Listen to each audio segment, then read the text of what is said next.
Bismillah ar-Rahman ar-Rahim. Assalamu alaikum wa rahmatullahi wa barakatuh.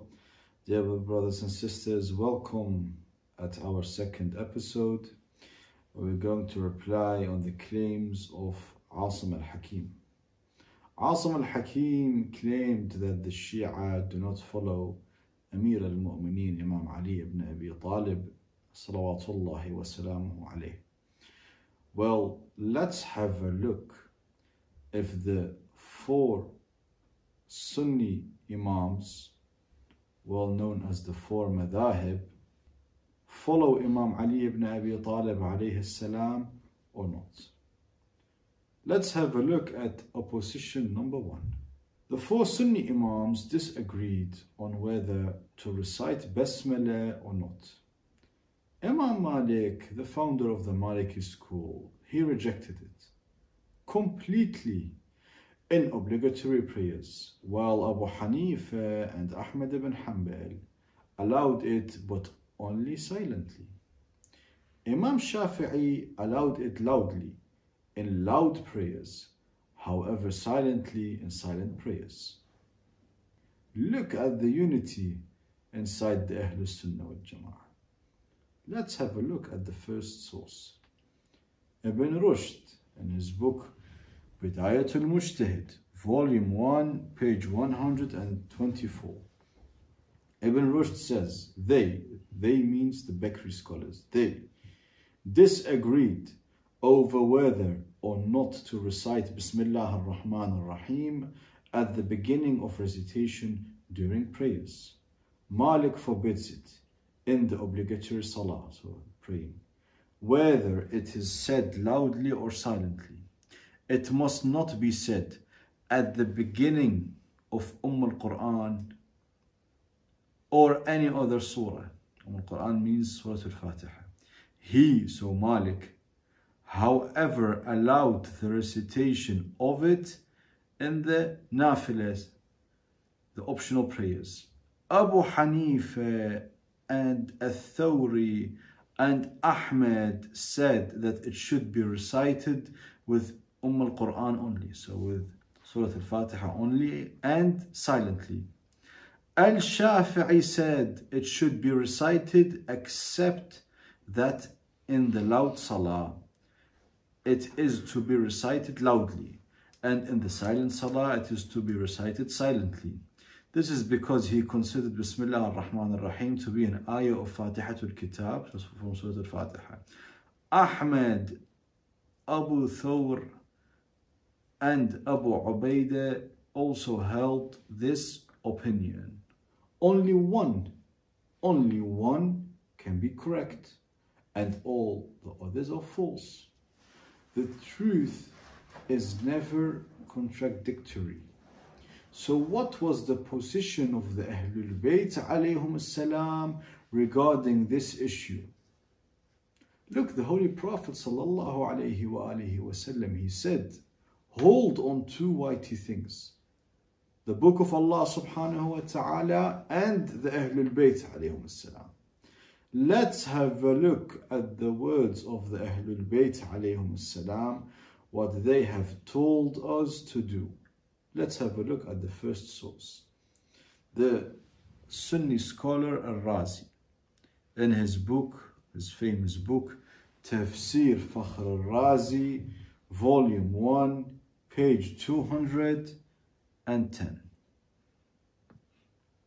Fakhr al-Razi is saying, Al-Bayhaqi recorded in As-Sunan al-Kabir that Abu Huraira said, the Messenger of Allah sallallahu alayhi wa alihi wasallam used to recite loudly Bismillah ar-Rahman ar-Rahim in Salah.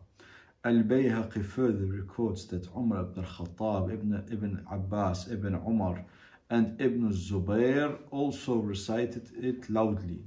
As for Ali ibn Abi Talib alayhi salam, he used to recite Bismillah loudly. This fact is established by mutawatir reports.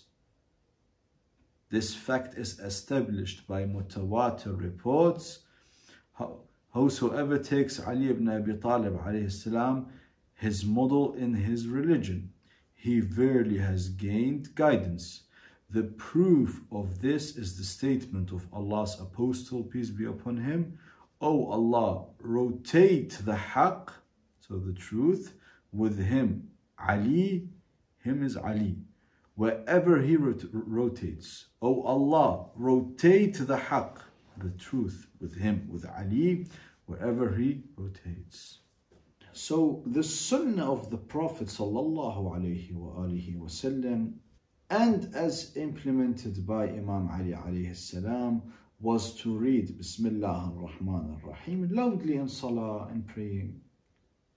This differs completely from the opinions of the four Sunni schools, the four Sunni madhab.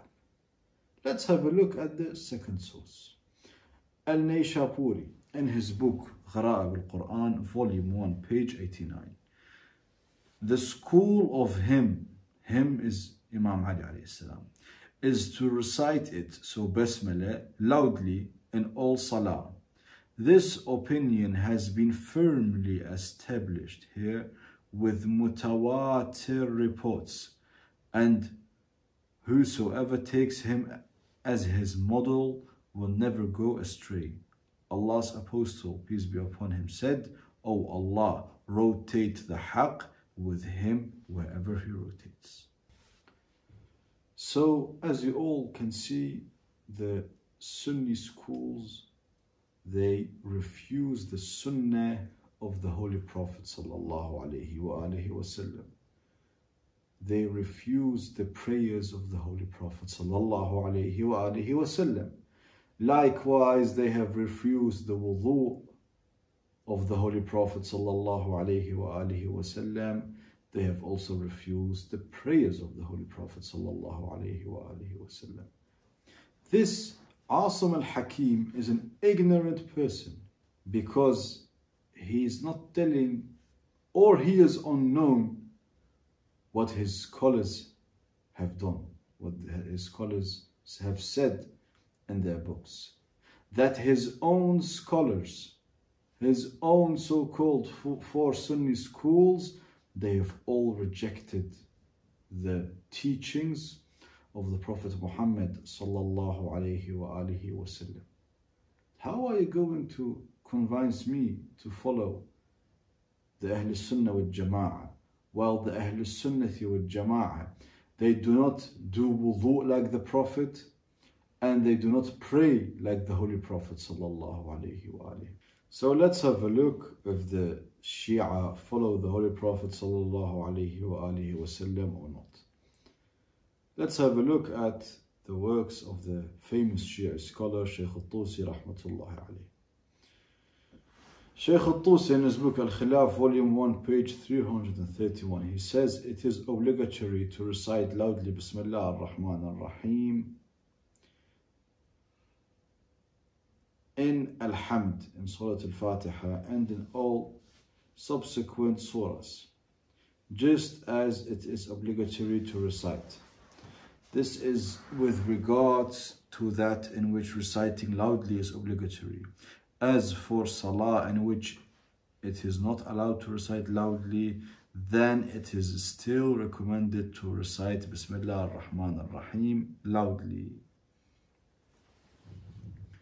So to conclude, we can say that the Shia follow the teachings of the Holy Prophet Muhammad sallallahu alaihi wasallam, and the four Sunni schools and Asim al-Hakeem have rejected the teachings of the Holy Prophet sallallahu alaihi wasallam.